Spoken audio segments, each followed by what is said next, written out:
ایک پالیسی ہوتی ہے، ایک لائن دی گئی ہوتی ہے، اور وہ بادنما کا ایک کردار ادا کرتے ہیں۔ اس سے اندازہ ہوتا ہے کہ امریکی اسٹیبلشمنٹ جو ہے وہ کسی ملک کے بارے میں جہاں کے لیے وہ آرٹیکل ہو اس کے بارے میں کیا سوچ رکھتی ہے اور آگے کیا پلاننگ رکھتی ہے۔ ڈیلیبریٹلی بھی وہ اس کو پرنٹ کرتے ہیں، شائع کرتے ہیں، صحافیوں کو بریک کرتے ہیں خبر، اور پھر وہ صحافی اس کو ایک باقاعدہ طور پہ اس کی بنت کر کے اس کو سامنے لاتے ہیں، اور اس سے بہت سے لوگوں کو اندازہ ہوتا ہے کہ کیا ہونے جا رہا ہے۔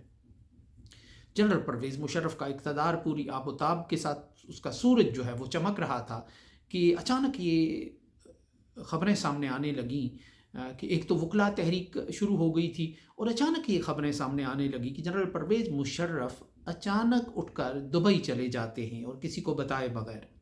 پھر یہ خبریں آنے لگیں کہ ان کے پیپلز پارٹی کی قائد بے نظیر بھٹو صاحبہ کے ساتھ ان کے مذاکرات چل رہے ہیں۔ اب پاکستان کے میڈیا میں جب یہ خبر آئی تو جنرل پرویز مشرف کے کمزور ہونے کا ایک عمل شروع ہو رہا تھا۔ وکلا تحریک ان کے اقتدار کو خاصا کھوکھلا کر چکی تھی، اور بہت سے ایسے اشارے ملنا شروع ہو گئے تھے کہ امریکہ کے لیے اب ان کے لیے سب اچھا وہاں نہیں رہا۔ اور اس طرح جب پاکستان میں یہ پوچھا جاتا تھا میڈیا ہاؤسز میں، اسٹوڈیوز میں بیٹھ کے کاف لیگ سے کہ ایسے مذاکرات ہو سکتے ہیں، تو وہ کہتے تھے ایسے بالکل نہیں ہو سکتے مذاکرات، قطعاً نہیں ہو سکتے۔ جنرل پرویز مشرف کو کیا ضرورت ہے ان لوگوں کی جن کو وہ کل تک کرپٹ کہتے تھے، اب ان کے ساتھ اقتدار کرنے کی، ان کے ساتھ ان کو انارو دینے کی۔ اب ہم جب موجود ہیں میدان میں، ان کی سیاسی ضرورت پوری کر رہے ہیں، ان کا سیاسی چہرہ ہم ہیں، تو ایسا ہو نہیں سکتا۔ اور حکومت کی طرف سے بھی بالکل ایسے ہی بیانات آ رہے تھے۔ جو شیخ رشید ہیں، جو اس دور کے فیصل واوڈہ تھے، وہ بھی کہتے تھے کہ جنرل سید پرویز مشرف مدظل عالی حکومت کے ساتھ کوئی، پیپلز پارٹی کے ساتھ کوئی مذاکرات نہیں کر رہے، اور یہ چوروں کے ٹولے ہیں۔ اور خود جنرل پرویز مشرف کے لیے بھی یہ بڑی امبیرسنگ سچویشن تھی کہ جن لوگوں کو وہ کرپٹ کہتے تھے، بدعنوان کہتے تھے، شیم ڈیموکریسی اور ایسی ایسی اصطلاحات انہوں نے متعارف کرائی تھی پاکستانی سیاست میں، کہ اب دوبارہ، اور جن کو انہوں نے جلا وطن کر دیا تھا، یعنی جن کو اپنا اقتدار کو بچانے اور دوام بخشنے کے لیے انہوں نے جلا وطن کر دیا تھا، اب ان کے ساتھ ان کو مذاکرات کرنا پڑ رہے تھے۔ ظاہر ہے کہ وہ برضا و رغبت یہ کام نہیں کر رہے تھے، کوئی پیچھے ایسی بیٹھی ہوئی لابی ضرور موجود تھی جس نے جنرل پرویز مشرف کے دبدبے اور تنتنے کو تھوڑا کم کر کے انہیں بے نظیر بھٹو کے ساتھ مذاکرات کی میز پر بٹھا دیا تھا۔ اور یوں سمجھا جا رہا تھا کہ جنرل پرویز مشرف اور پیپلز پارٹی کے درمیان اقتدار کی بیل منڈے نہیں چڑھے گی مفاہمت کی۔ اس ماحول میں ایک بڑی دلچسپ شخصیت پیپلز پارٹی کے اس دور کے سیکرٹری جنرل جہانگیر بدر تھے، جو یہ کہتے ہوئے پائے جاتے تھے کہ ہمارے مشرف کے ساتھ مذاکرات نہیں ہو رہے، ہمارے جنرل مشرف کے ساتھ ڈائلاگ ہو رہے ہیں۔ وہ ڈائلاگ اور مذاکرات کی اس اصطلاحات میں ٹی وی اسٹوڈیوز میں بیٹھ کے ایسا چکمہ دیتے کہ کسی کو سمجھ ہی نہیں آتی کہ مذاکرات ہو رہے ہیں یا ڈائلاگ ہو رہے ہیں۔ وہ واحد آدمی تھے کہ جو مذاکرات سے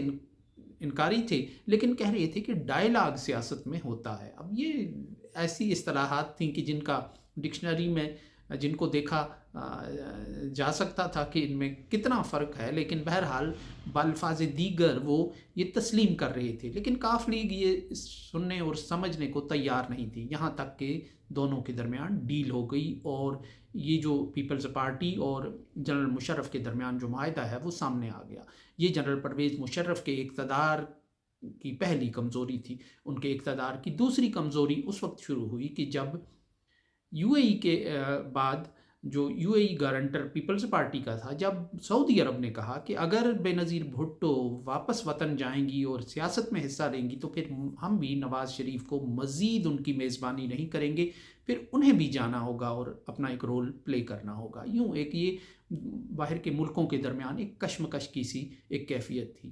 اور جنرل پرویز مشرف پہلے ہی بے نظیر بھٹو کے سیاست میں واپس آنے اور ملک میں واپس آنے کے متحمل نہیں ہو سکتے تھے کہ اوپر سے نواز شریف کا معاملہ بھی سامنے آ گیا، اور یوں یہ جنرل پرویز مشرف کے اقتدار کی مسلسل کمزوری کا ایک عمل شروع ہو گیا، اور پاکستان کا جو منظرنامہ ہے وہ تیزی سے تبدیل ہو گیا۔ آج پاکستان میں بظاہر موجودہ حکومت ایک صفے